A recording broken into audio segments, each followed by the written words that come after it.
TruthSeekah and or its affiliates are not responsible for any strange phenomena that may occur during or after listening to this podcast, which may include the following: heightened senses of awareness, psychic abilities, UFO sightings, alien contact, time loss, out-of-body experiences, ringing in the ears, ESP, lucid dreaming, increased synchronicities, astral projection, telepathy, stronger intuition, levitation, miraculous healings, and or remote viewing.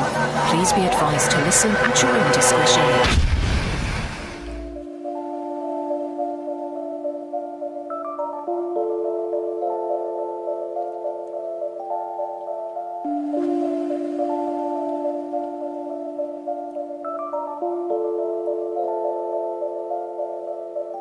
Won't you come and take me away?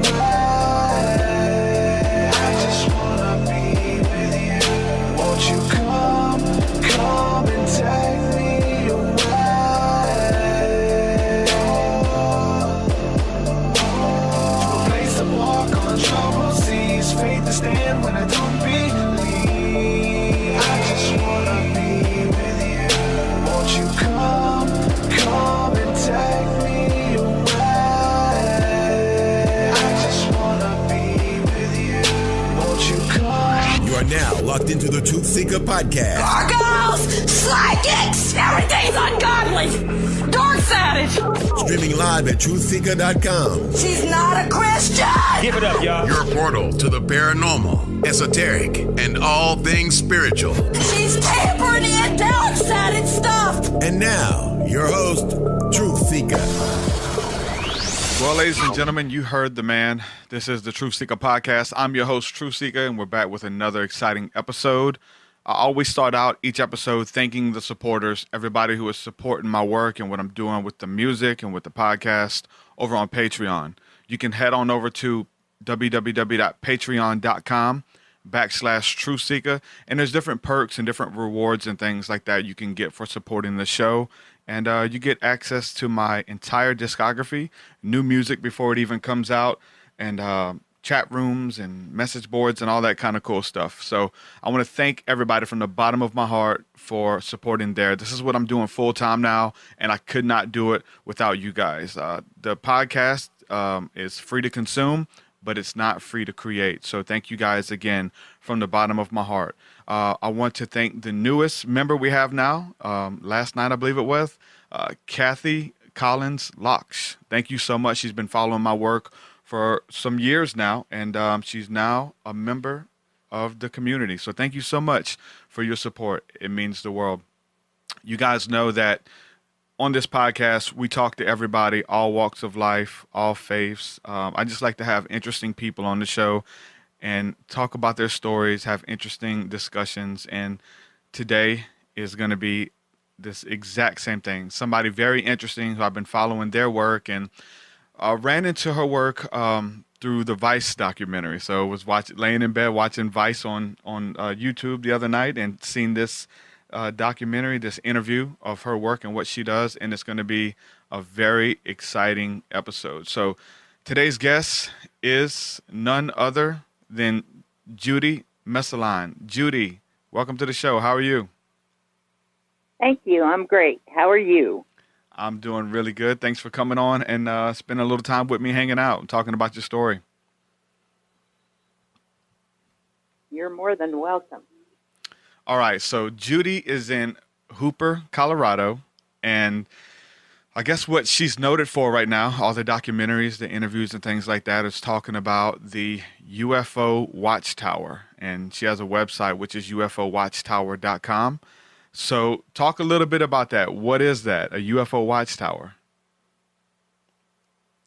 I moved to the Valley, San Luis Valley, in 1995 to raise cattle. But from the time I'd moved here, all I heard were UFO stories from the locals. And I'd just giggle and say, we need a UFO watchtower, never thinking I would ever do it. I struggled with cows for 4.5 years because they don't eat sand real well. And it got to the point I just didn't have the money to feed them anymore. So I had to sell the herd. I was working at the gas station up in Hooper, and one of the farmers was in one day, and I was telling him about my dilemma. I said I had to sell the cows, but I don't want to sell my land. And he said, well, you need to put up that UFO Watchtower. You'd have fun. So I did. It's a dome building, has a platform that goes around it. When you get up, and the platform's only 10 feet high. But when you're already at 7,600 feet, you don't need to be much higher. But it gets you up off the lay of the land. And when you get up on the tower, you've got a 360-degree view of the valley. Thus far, we've had 145 UFO sightings from the tower since we opened in 2000. I personally have seen 27 of them, and just phenomenal. And you have to think about it from the standpoint from I had never seen anything prior to opening. I never expected to. Then we started having the sightings, and I'm going, oh, my God, what have I been missing out on? But we've had daytime sightings as well as nighttime. And we've seen actual ships as well as the strange lights. So it's been quite the experience, I'll tell you that. And I can't believe that this has been going now for 17 years. It has just blown my mind. And I said, where did the time go? As I'm reading your bio here, it's talking about what kind of got you interested in some of this stuff was watching a lot of TV, watching the television show Sightings and watching X-Files and then hearing these different memes and things that are going on in the television shows or even in the music and the movies and stuff. You start to put, things together. And it almost seems like these people who are writing these movies or writing these shows, they know something that we don't. And when we pick up on this stuff and start putting the pieces together, we start finding out that they were on to something. So is it something about the location? Because you kept hearing about great sand dunes, San Luis Valley and things like that. Is it something about the location that you believe is special? Yes, they've had documented UFO sightings in the valley since about the 1560s. The conquistadors wrote in their journals what they had seen. There's all kinds of ideas of why here. Some say it's the spirituality of the valley. The Native Americans consider the valley floor sacred. They wouldn't fight on the valley floor. They'd have their peace talks on the valley floor. Some say that there's an ET base over in Mount Blanca. It could be. There's lots of activity over there. And we have actually seen planes fly into that mountain. So I don't know what's in there, but maybe someday we'll find out. Others say it's the vastness of the valley because it's so large and not highly populated. I was reading a magazine from Great Britain, and it said that the majority of their sightings was where there were hot water wells. That makes sense to me because we have the geothermal water from one end of the valley to the other. So what somebody would need from another world with the geothermal water, I don't know unless they're following the fault line, which that makes sense as well. Mm-hmm. So talking about a UFO watchtower and creating almost a UFO sanctuary, like this special place that you can come to have an encounter, to meet with the divine, because I know you guys tie spirituality in with it, which is so beautiful. When I started having my experiences going out sky watching and seeing craft and seeing ships, or what we could call ships that seem to be alive and seem to morph and change and travel back and forth from what we call heaven to earth, and seeing all of these things that just blows your mind. When I started having these encounters, I had a crew of guys over here and we went to work on my backyard and we cut down all the trees so that I had a clear view of the night sky in my backyard, and essentially created my own UFO sanctuary that we can go and meditate and watch the sky and, try to make contact, essentially asking for a sighting. So that's what kind of, you know what I'm saying, drew me to your work as well. It's like, okay, you actually did it. You built it. You took the time to do that. And it's awesome that you're doing it. And you actually let people come in and stay. I know you guys do bed and breakfast and stuff like that as well, right? Correct. We have a campground.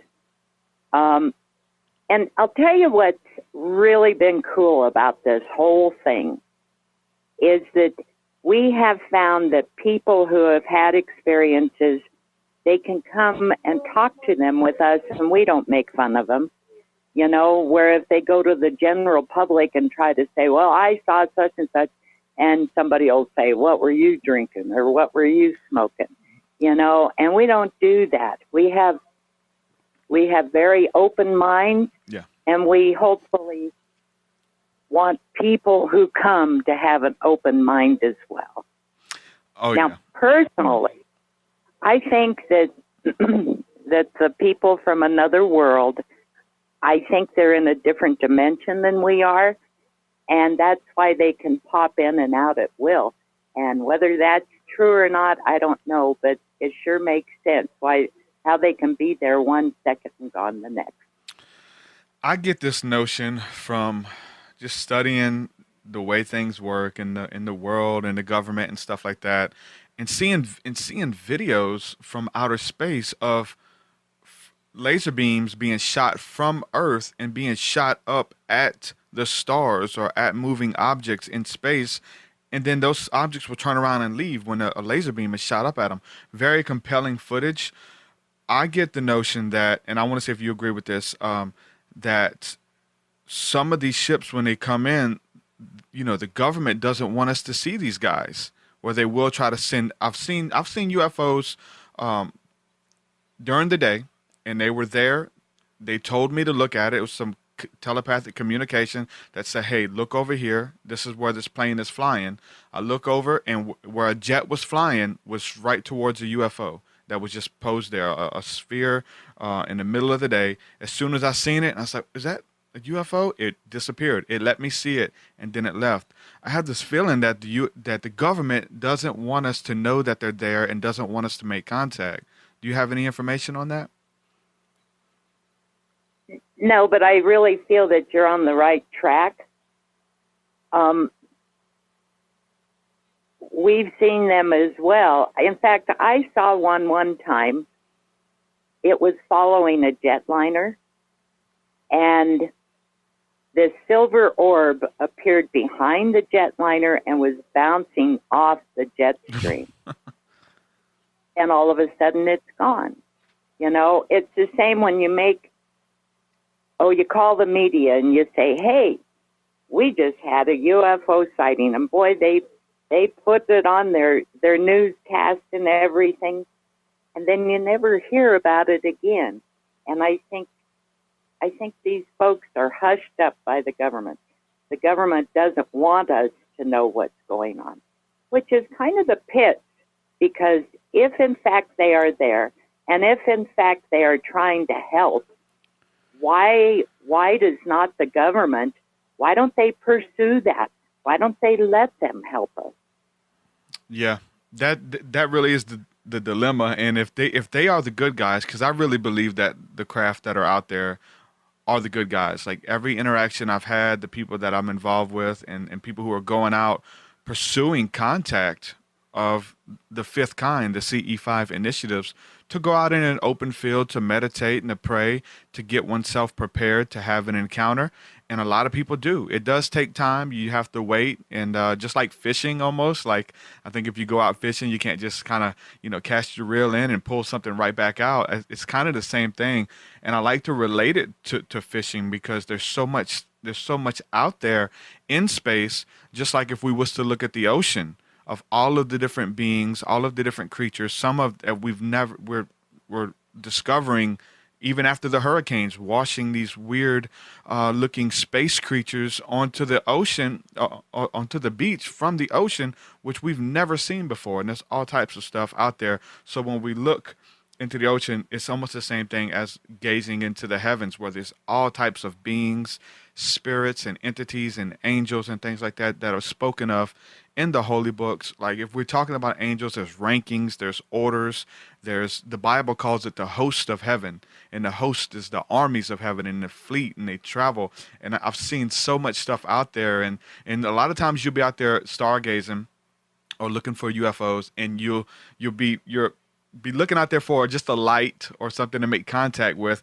and you'll see something totally different. Like, what are some of the things that you've seen that maybe it wasn't a UFO, maybe it was a spirit, maybe it was an angel, but it looked different versus just a light in the sky? What are some of the different things you've seen? Well, we've seen the orbs that are down in front of the tower. And we see those just quite often. And so what are they? They say that they're an energy. So what kind of energy? You know, we've seen, we had some campers report last summer 3 different times of seeing these green figures illuminated in a green light running through the place. We had a paranormal group come, and they stayed at the B&B, and they went over to the tower in the middle of the night, and they said that they saw a figure illuminated in a green light standing out there. Well, they thought I had put something out there, because I do that. I decorate things around the place. And I hadn't put anything out there. They came back the next morning to see, and nothing was there. So, again, there's some kind of an energy there. And I think they are trying to make contact. We have a garden in the front of the tower, and they call it the Healing Garden. And it's a place for people to go and meditate and relax and kind of get into themselves. I've had psychics tell me that we have 2 large vortexes there. And they described a vortex as a portal to a parallel universe, or an opening. They spin and they're full of energy. But they also said that there are 2 large beings there who protect the entrances to the vortexes. But they are also there to help. So if someone goes into the garden and asks for help with their life, whether it be financial, spiritual, or whatever, they're to ask for that help. There has been phenomenal results. We have one woman who swears to God that the garden healed her cancer. And if it did, oh, thank God, hallelujah, you know. Mm-hmm. The other thing that the psychics told me is that we have a crashed ship under the tower, under the dome. And I really believe that, because when you get so many in, and there's been 30, 35 psychics in who have all said the same thing, you start believing it. And, you know, my grandson said to me one day, I had to run up to the post office, and he watched the shop for me while I was gone. And he said, Grandma, I saw an alien come out of a hole over there. And I thought, okay, it's a kid's imagination, right? Well, I went over, and sure enough, there was a hole. And there was an area where something could have come out of it. So do I believe in all this stuff? You betcha. You know, it took some time to get used to it, but I'll tell you something. There is definitely something over there under that tower. And they say that it's the Palladians, and they are protecting me. And I totally believe that. There's a lot of people who are skeptics about it. They don't believe, and I really do think seeing is believing. I think that makes a lot of sense. I think there's an inward knowing too, though. Before you see it, almost like you kind of went out on a limb and created this facility, this sanctuary, without even having the encounters out there. So almost like if you build it, they will come, and that's so true, because people are skeptical. They don't believe you. You sound crazy. You're talking about seeing UFOs, and then did I just hear you say that you're telepathically communicating with and receiving messages from these beings or these ships? And so that sounds even more crazy, right?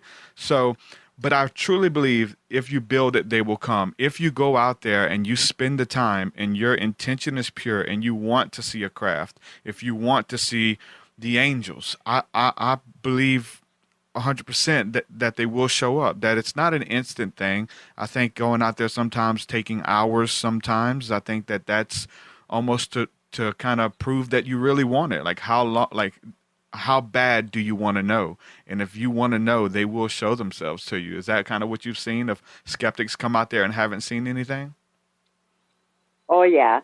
And the skeptics, I get lots of them. But once they have seen something, then it seems like they have been opened up within themselves. And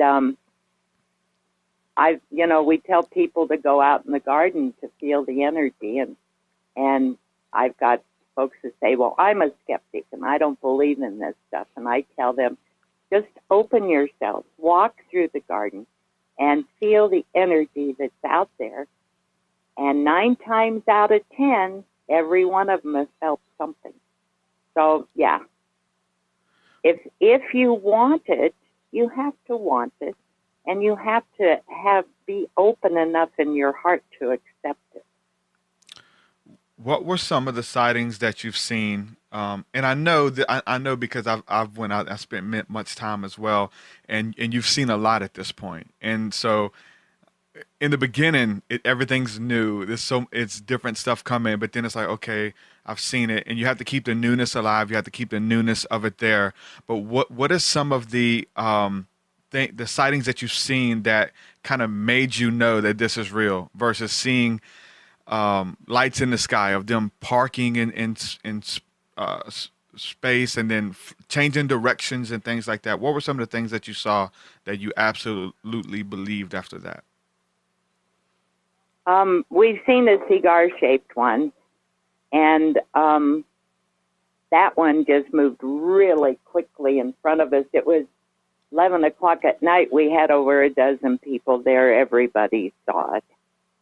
My granddaughter and I were coming back from Del Norte one evening. It was about 5:30, and over by Mount Blanca, there was this circle of light just going around in a circle, and then a big beam was shining down on top of it.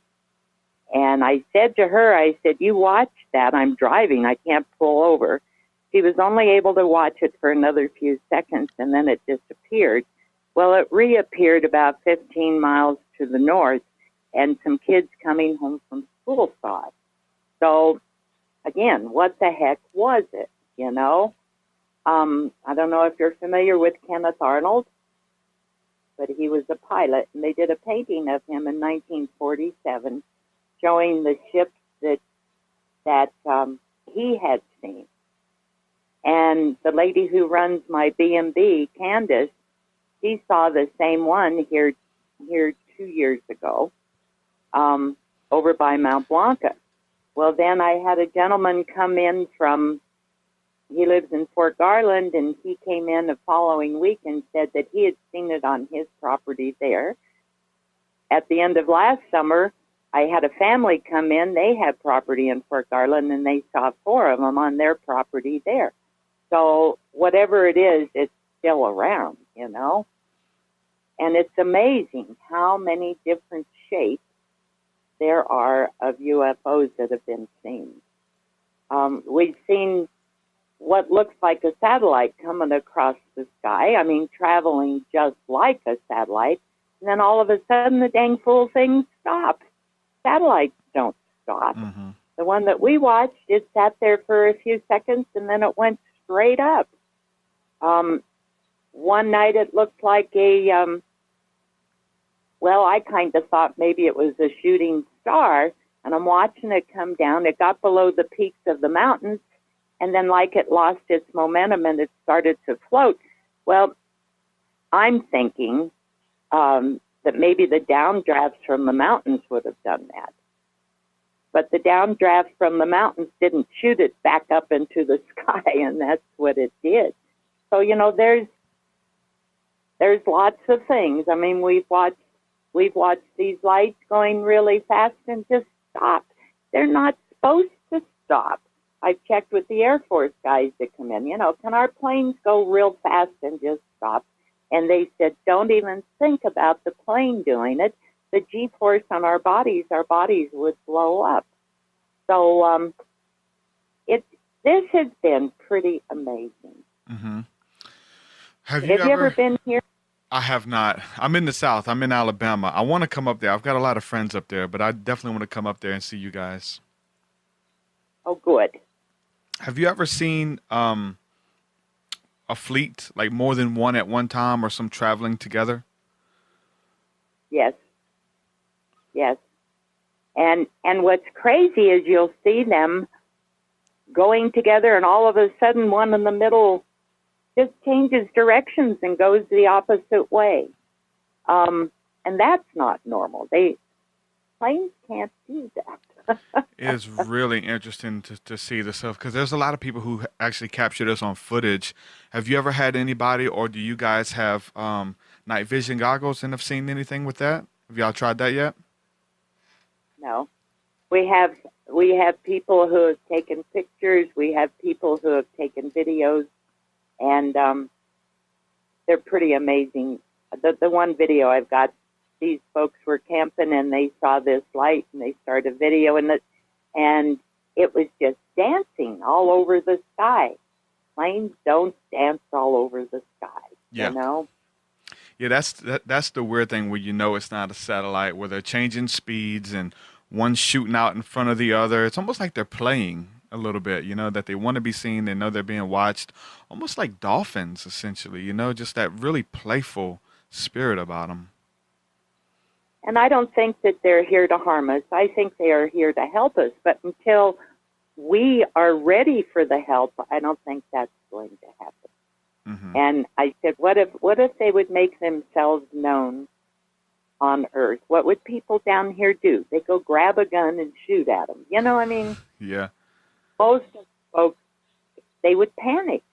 And maybe that's why the government is trying to keep it so hush-hush. I don't know.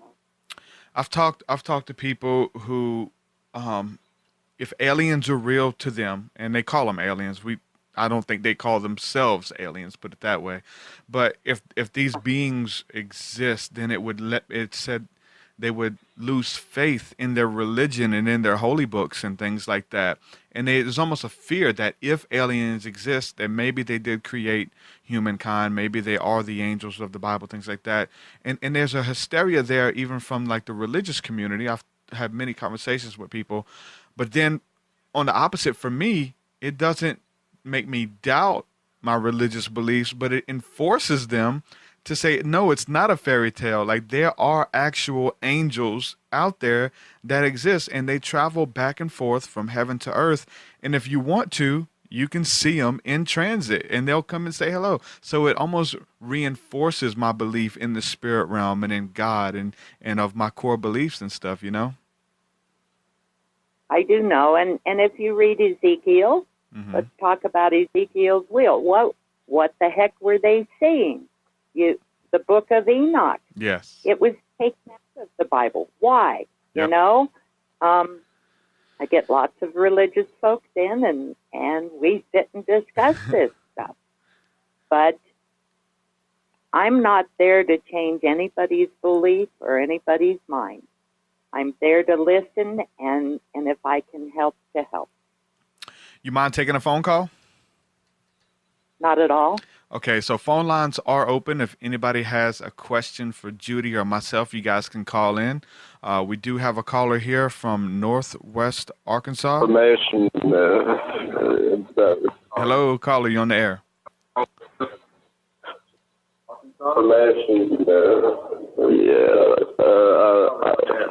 Hello? Yeah, okay. So you talked about the UFO sightings, and I'm sorry, my Kundalini is right.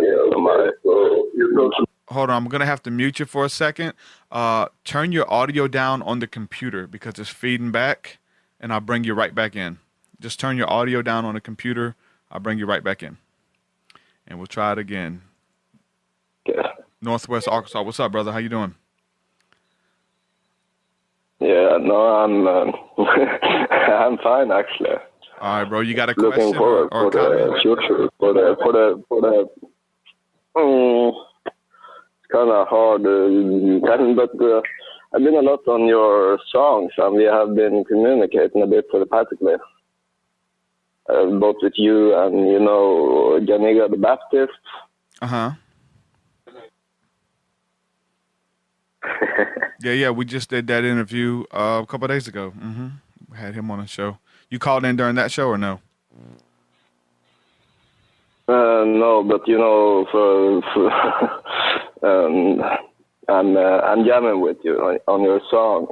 Oh, that's what's up. And we have this telepathic vibe. Thanks so much, man. Do you have a question for Judy? No, but any UFO encounters or anything you'd like to share? Yeah, I could say that I'm not a normal human being myself. Mm-hmm. And I'm actually being held trapped by the government as we speak. But I'm just waiting for my DNT to reach her so I can escape. Okay, well, hey, man, give us a call back whenever Judy's off the air, man. We'll go into a little detail about that. Appreciate you calling, man. Yeah, a lot of people have had encounters. A lot of people have had experiences. Some people are scared to talk about them. I do think that's the reason why I do this show in general. We cover a lot of UFO topics here, but spiritual topics that people have nobody to talk to. So there is a show here. There is people who make themselves available to answer questions and just let people feel like they're not alone. Because like you were talking about, people think you're on drugs. I know how many times I've heard that where I was doing podcast from, and I was still involved in a lot of religious circles, and I would go around these people or go to meetings, and they would say what you said. I want to know what you're smoking. What were you on? I want what you have. And it's like, nothing. Like, I'm being quite honest, and you don't have to have anything. And that was one thing that when we would go out and I would have my own encounters and I would try to take groups of people out who were intrigued to want to go out. And that's one thing I told them is like, they want to drink beer, they want to smoke herb or whatever. I'm saying, okay, you guys can do that, but not out here. Let's don't give any room for that because people say, y'all were drinking and smoking and doing drugs. And we want to make sure this is real, What are some of the expressions on people's face when they see this stuff for the first time? Are people just having their whole lives changed when they have these encounters? I think so. It certainly gives them something else to think about besides all the troubles of the world, Mm-hmm. But they can't get over what they've seen, and then they try to rationalize what it was, and which I did the same thing, but there was no rationalization, no excuse for it, no. So once it gets through their mind that possibly there is something else out there besides just us, and I'm certain that there is something out there besides just us. Have you ever seen any activity with the constellations? Because I'm sure you guys have a great view. Is there any, because I've heard people say that they see them traveling like the Big Dipper, that like these beings or UFOs will travel and almost outline them, or I've seen them go into star systems and disappear. A lot of activity with Orion. Are you guys noticing anything with the constellations? Like they're doing a dot to dot, Mm-hmm. But anyway, I had a guy call me one night, and he said, Judy, are you watching the triangular one up by the moon? And I said, what triangular one up by the moon? And he says, we've been watching it for 3 nights. Get outside with your binoculars and look. I didn't need binoculars. It was sitting right there. Sat there for 2 more nights, and then it just vanished.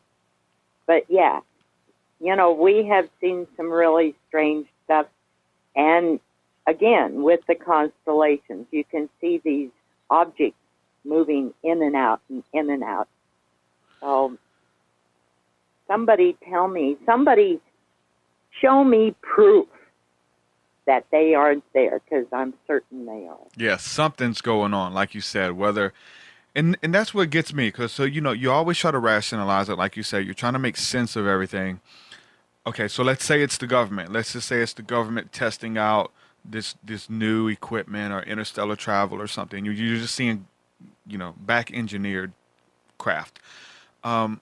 It takes another turn when I bring up the telepathic communication, that they're communicating, right? And that just throws a whole wrench into that for me. Or a satellite. I don't think a satellite is going to communicate a thought or an idea or an awe of creativity or spark this interest in you. What are some of the stuff that you've seen? Is there a message there? Is there like a impression? It's almost like they want us to return to the arts, to be creative, to enjoy life, to love one another. Like, these are the messages that we receive when we see these craft and stuff. Are you picking up on stuff like that? I don't know if it's a voice or just an inward knowing that you get from seeing these ships. Yeah, I'm certain they're trying to get us to love one another and spread love and peace throughout the world.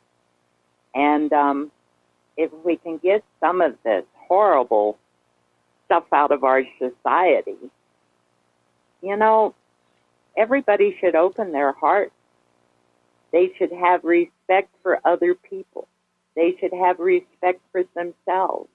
But they need to get the violence out of society. And once that happens, then maybe, just maybe, we'll get to have contact. I don't think everybody's waiting for government disclosure. There's people who have rallies and meetings that want the government to admit to what's going on. I personally think that disclosure is going to happen through the people like ourselves who are making contact, who are having visitations, and it starts there and it just progresses. But what do you think about the government actually coming out making a statement about it? Do you think that will ever happen or anytime soon?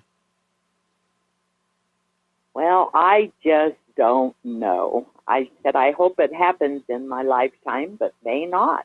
It's like Hillary Clinton said, "You elect me, I'm opening the UFO files." Obama says, "Before I leave office, I'm opening the UFO files." Well, that still hasn't been done. The Prime Minister of Canada, he publicly said, the United States has been working with extraterrestrials for eons. Why can't they tell us that they're working with it? Are you familiar with Sylvia Browne? Yes. Oh, yes. Well, she wrote a book called The Secrets and Mysteries of the World. In there, she talks about extraterrestrials. And she says that they look just like us and they're already walking amongst us. And maybe they're already here trying to get things settled. But will it happen? I'm ready for it to happen. Mm-hmm. I had a young man in, and he said that his grandfather was the chief investigator for Project Blue Book. Have you ever seen Project Blue Book? I've seen documentaries on it, and yeah, I'm pretty... But where they've got all of this dialogue going on in there, they have blacked out sentence after sentence after sentence. So you really didn't get anything out of it. But he said his grandfather could not discuss what was going on with that. And he said his grandfather was on his dying bed and said to him, "You believe it, it's real." So, that's what happens with a lot of these people. They won't say anything until they're about ready to die, But the government has such a control on them. Yeah. I had a group come and visit me from the Navy. This has been a year ago. And Strategic Studies Group is what it was called. And there was, I think, 7 of them who came. They told me that I couldn't video and I couldn't take pictures, and they wouldn't either. But I think he had a camera in his sunglasses. But anyway, the commander of the Coast Guard whipped out his cell phone, and he showed me a picture of a UFO coming out of the ocean. I have heard that story from others who have visited the towers so many times. And so, they all know something that we just don't know. And I'm ready for them to be on the up and up and let the American public know what the devil is going on. People say, well, what you're seeing is drones. They didn't have drones 17 years ago, They say it's hot air balloons. Baloney. I've seen a hot air balloon. I want to know for a fact what the heck it is. Mm-hmm. I want to know. I had a guy in, and he was an air traffic controller. And he said that he gets 6 to 8 UFO reports a month from the pilots. And he said he's not permitted to document them. Why? Why not? So, anyway. Yeah, there's I some. get off my. Yeah, I mean that's the thing too. Like, here's the whole thing. Even with NASA, with the Hubble, like you could see some awesome pictures of stars and solar systems and things with the Hubble. And if we're going out and we're seeing things with the naked eye, like you said, without binoculars, and then you use binoculars, you can see so much more. And then people are using night vision goggles, military grade, and they're seeing so much stuff flying around outside of the atmosphere and doing all types of aerial phenomena. But NASA has never picked up anything on the Hubble. This is how you know something's going on, that they're not releasing this stuff. You can go out and have your own encounters with the naked eye, but NASA's like, we don't know. Maybe, they won't say anything. That's how I know something's up. We can go out there right now if we wanted to and take the time, even during the day. That's when it gets real, right? When you have the night vision, the night encounters, and then they start happening during the day. So it's not just lights. It is the cigar-shaped ones and the orbs and things that are showing up. So, but I encourage people, if they're intrigued, just to go out there and do it for themselves. If they want to know, you can know. I think that exists for everybody. I think the Vatican has, from what I understand, this really high-powered telescope. And it's supposed to be one of the best in the world, from what I have heard. But they finally came out, the Pope came out and says it's okay to believe in aliens. Yeah, I remember that, yeah. Here he wanted to baptize them. And I said, well, I'm game. Can you get them to come on down so you can baptize? Yeah, it was awesome. I remember that was in a lot of news sources, and the UFO community ate that up when he came out several years back and was talking about UFOs, and it doesn't go against our beliefs or whatever, and they may need to be redeemed and stuff as well, and share the gospel with the aliens and stuff. It's pretty funny, but somebody knows what's going on, and I don't think they're going to tell us. So I think it's up for us to do the research and to share our stories on shows just like this one, and everybody has a piece of the puzzle, and to kind of bring it together and see what fits and see if we can make a picture out of it, and try to find out what's going on, and really, I think how we can benefit our lives. And that's really what I'm concerned with. Like, how can, UFO contact help us out today, help me in my day-to-day? And I think that it encourages spirituality, creativity, intrigue, awe, and wonder, and love, and all of these feelings and emotions that you get when you have a supernatural encounter is essentially what it is. And I love it. And I'm chasing, those first encounters that I had, man. I'm doing work right now that is built off of encounters from 2012, and I'm still talking about them and doing research and things like that. And essentially trying to take it a little bit further.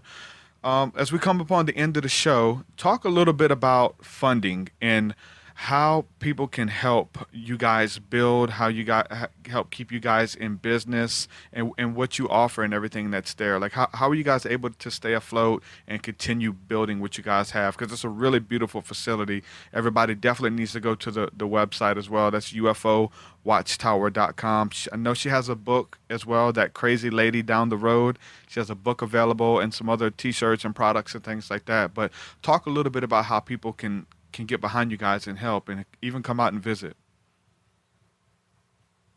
We always take donations. So, and those can be sent to Post Office Box 522, Hooper, Colorado, 81136. But most of the funding comes from people who come to visit. I charge a nominal fee for them to come in and get the information, $2 a person or $5 a carload. And then, of course, we have the gift shop, and that helps a whole lot. But it seems like the UFO Watchtower has finally come into its own the last couple of years, thanks to the media who have been really plugging it for us. And if anybody is really interested, they should go look at that Vice video. Yes. Vice did a marvelous job on that video. Yes. So, but come on down to the San Luis Valley in southern Colorado and see us. We're on the Cosmic Highway 17. I got some friends up that way. I'm definitely going to send them your way. The Vice documentary was awesome. They did it justice. Sometimes Vice can be divisive. Sometimes they can be divisive. Of painting people to look silly or to look crazy or let's make fun of this person, but they really did justice to your story and promoted what you have going on. Like I said, to build the intrigue and the awe and the wonder. Man, this is interesting. And there's a lot of other people on there as well with similar stories. And I got a friend of mine who Vice came out and did a documentary on them as well, Brandon Barthrop. And I had him on the show too. Really cool. And seeing how many followers he got and people checking out the work after they went live on Vice. Can you talk a little bit about that experience? Like who set that up for you? Did they contact you or was there an email sent? Like how did that work out for you? And how was that whole experience? They contacted me, and anybody who wants to do an interview, that's what they have to do. I don't go out searching for them. Yes. This has brought so much interest. The media just eats it up. And so thanks to them, I don't have to do a lot of advertising. Now, another one that's a good one is Roadside America. I've seen that one too. And we get lots of folks who have looked at Roadside America. But, and then, of course, the local TV stations here in Colorado.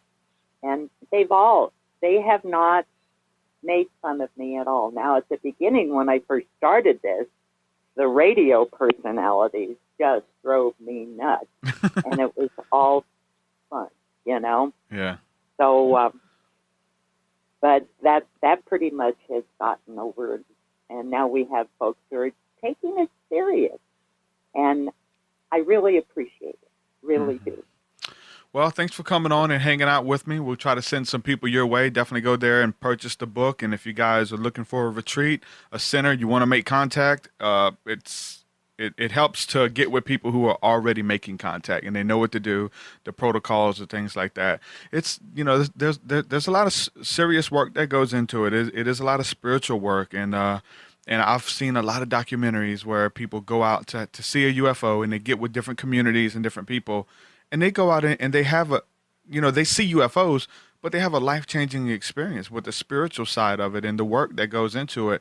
And I've read your work. I've read some of the people that you guys are involved with and seen footage and videos of you guys doing the spiritual work and the prayer and the meditation and stuff like that in the garden that you guys have. And it's just so beautiful. Keep up the positive work and the energy. And thanks so much for coming on to hang out with me. I appreciate it. Thank you so much, Derek. All right. Thank you, Judy. Bye-bye. Bye-bye. Judy Messoline, ladies and gentlemen. Got it right. Yeah. Make sure you guys go check out her work. If you guys are this far into the interview, you're still listening, there's got to be some type of intrigue there, right? I think I did it justice as far as using those words. That's what it was for me. The intrigue, the creativity, everything that you see coming from my way at this point was birthed from some really amazing supernatural encounters with UFOs. And just to kind of address a little bit the whole UFO community and stuff like that from the religious standpoint, man, I still catch a lot of flack from my Christian friends. I have a lot of Christian friends who are still in the church or trying to be accepted by the church community and things like that. And they can't be themselves, right? I have friends who smoke marijuana, who drink almost on a nightly basis, but they would never let their Christian brothers and sisters catch them doing that ever. Like, they know that they'd chop their head right off. And so I really love being myself and having other people who are just comfortable in their own skin, like John Illuminati Congo, like the caller mentioned. We interviewed him last week, and he's a beautiful brother. But to see somebody being their authentic self, and it drives you to envy, man. To do what they love to do for a living, and to pursue the passions that they have and be okay with it. It says so much. And I preface that to say that some of my friends who are in the church realm, who are into drugs or into alcohol and different things like that, and there's nothing, I'm not downing it. I'm downing it because they point the finger at me and say that, they're like, yeah, I like a lot of what TruthSeekah talks about, but the whole alien things I don't get. I don't get the infatuation with aliens. Aliens could be demons. Aliens could be this. And so I think we've done the research. I think we're pretty well versed in the scriptural references of supernatural encounters with angelic beings to know that they take many shapes and forms. And like I said earlier, aliens, I don't even like using that word. I use it in my art, but I don't even like using that word, but because they don't call themselves aliens. Like, hey, what's your name? Oh, we're the aliens. How are you? No, it doesn't work like that. Not at all.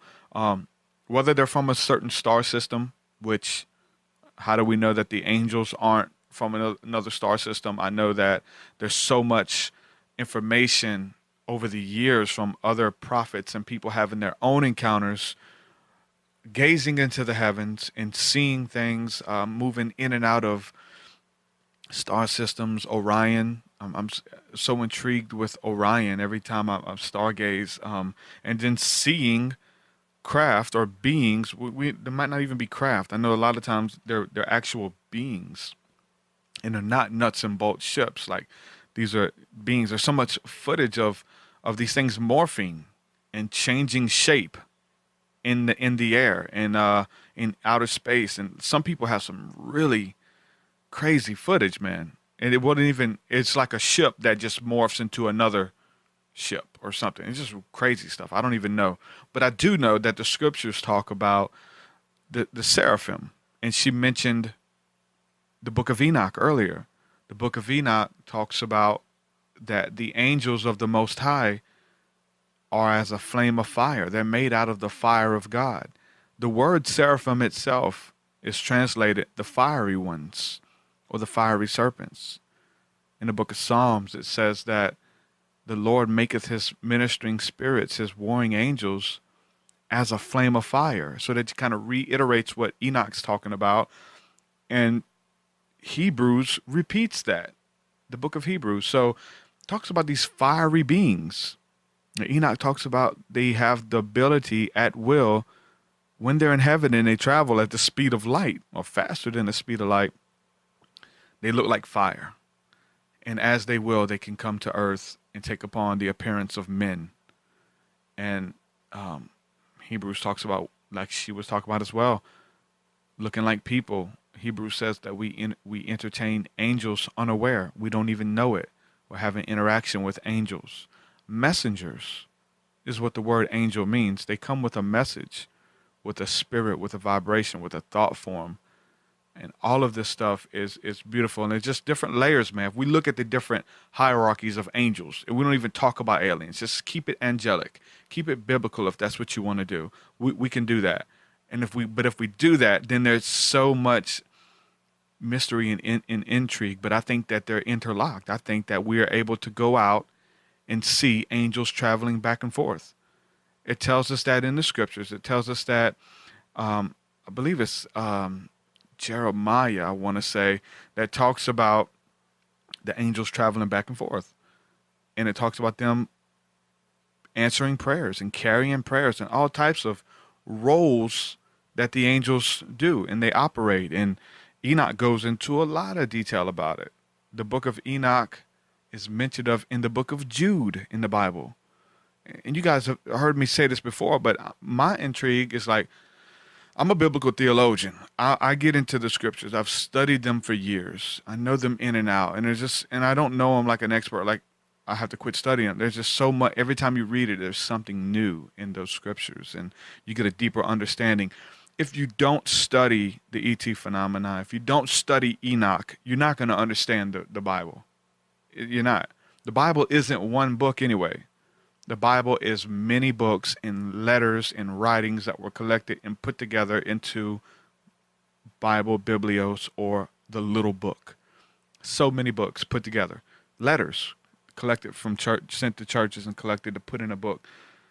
So there's other books that are mentioned in the Bible. And I'll need to do probably a show on this or just a teaching just to kind of give you guys the references, because I have all the research. I have everything printed out and all the studying. This was early stuff for me, being able to do this.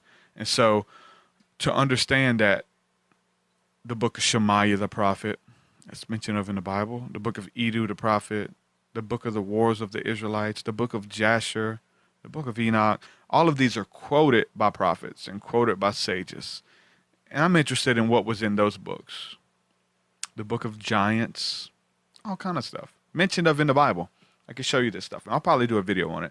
So with all that being said, it's like, it gets deep.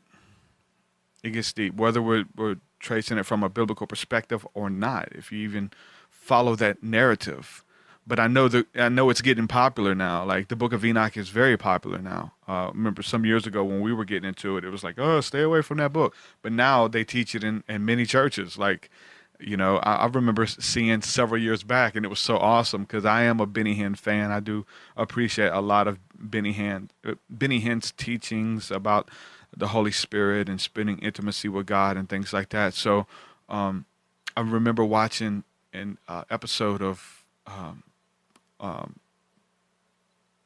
I don't know if it's This Is Your Day, whatever the name of the TBN show is, with Paul Crouch, who's like the founder of TBN. He had Benny Hinn, and they were just having a conversation, and they were talking about angels and talking about demons and stuff. And Benny Hinn began to go into the book of Enoch on his show, and he blew Paul Crouch's head off. Paul was like, Benny, I've been saved for 47 years, and I've never heard this information. And Benny Hinn's like, yep.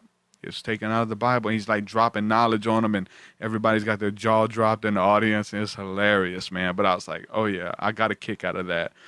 He was blowing their head off with some of this deeper esoteric knowledge about the spirit realm. So if you're looking to study how spirits operate, if you're looking to study how to have power and authority over them, you got to go to Enoch. You have to understand the Bible. You gotta understand Enoch. Can't leave it out. Because the early church understood it. The early church understood the Testament of Solomon and all of these apocryphal works. The Apocrypha, even that was like 14 books that were taken out of the Bible that were used in the 1611 King James Version. Like it literally was part of the King James, but then they took out 14 books. I've got the 1611 version as well with all of these books in it. Some beautiful stuff in there. Some debatable stuff, some stuff that they can't rationalize. So they took it out and threw it out. But with that being said about the books that talk about these angels and talk about these heavenly encounters, there's some books out there that I believe were created to deceive people. Whether we're talking about a lot of the Gnostic texts, we're talking about even the Urantia book. Like I want to believe the Urantia book is real, but my spirit turns when I read. It's just so oh man, I can feel the intention behind it and the wording. They're trying to word it to sound like the Bible. It's just insane. Anyway, that's my spiel on the books. That's my spiel on Christianity and the UFO community and stuff like that. They say it's all demons, so I wouldn't even I don't even entertain that stuff anymore. That's definitely, just because you don't understand it, you demonize it, call it demonic. Nah, I can't deal with that no more. Maybe years ago we could have dealt with that. Not anymore. So anyway, I hope you guys enjoyed this episode. I love talking to interesting people, especially, this lady built a UFO Watchtower on her property. It's this big platform, and they got this big dome, and creating a sanctuary, man. Like I said, I did that at my property. Went out there, and we had a bunch of people. We worked and cut down trees, and we had big trees in the way, and my father-in-law was out there with me. I was like, I want that tree gone. Oh, no, let's leave that one. I said, nope, I'm cutting it down because you couldn't see. You cut the tree down, then it would open up. So I got this big circle in my backyard where I would just go out there and just stargaze and spend nights laying on sheets looking at the stars. And once the weather cools off again, I'm going to be doing that again very soon. I miss those times. This conversation with Judy, that intrigue and that want to get back out there and make contact again. And once you make contact and you know that something's going on, you start having these encounters, it shows you like how focused you are on the things around you and the things of this world, when all you had to do was look up to make contact. All you had to do was look up, and you could see this stuff during the day. I know it's dangerous for me, but when I was when I was a truck driver, man, that's when I would have a lot of encounter. I would pull over on the side of the road and just gaze for a while as well, early hours of the morning, and see stuff. But I'd be driving. I'm looking at traffic, and then I'm looking up. I'm looking at traffic, and I'm looking up, while I'm driving. I'm traveling the country,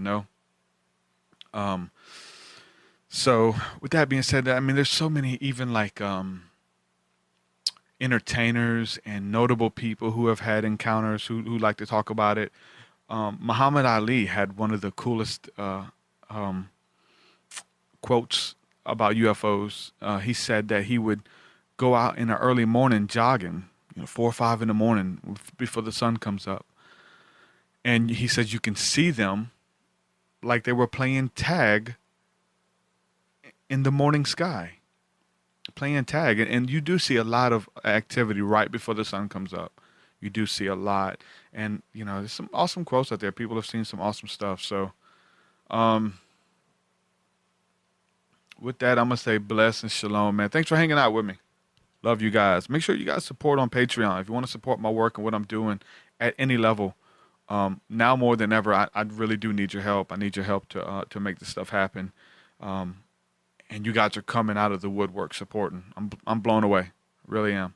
People are coming out of the woodwork, giving a little bit. Got a lot of people giving a little, and so it's just stacking up, and just people are helping, and I appreciate everyone. Head on over to patreon.com/TruthSeekah and pick any level of giving. You get not free music, but you get my entire discography. It costs you $100 to buy all the albums anyway. Just go there and sign up, and you get to download it all. And you get unreleased music. People are asking me, TruthSeekah, when you coming out with new music? When's the new album, brother? Brother, when's the new album coming? The new music is already out. It's on Patreon. Patreon.com/TruthSeekah. With that, I'm going to say peace and shalom, and God bless each and every one of you guys. Peace. Your way so much higher than mine, so much higher than mine, so much deeper than mine, so much deeper than mine. Well, that does it for this episode, folks. To hear more episodes of the TruthSeekah podcast, head over to TruthSeekah.com. And if you're wanting to support the show and get rewards, go to our Patreon page at patreon.com/TruthSeekah.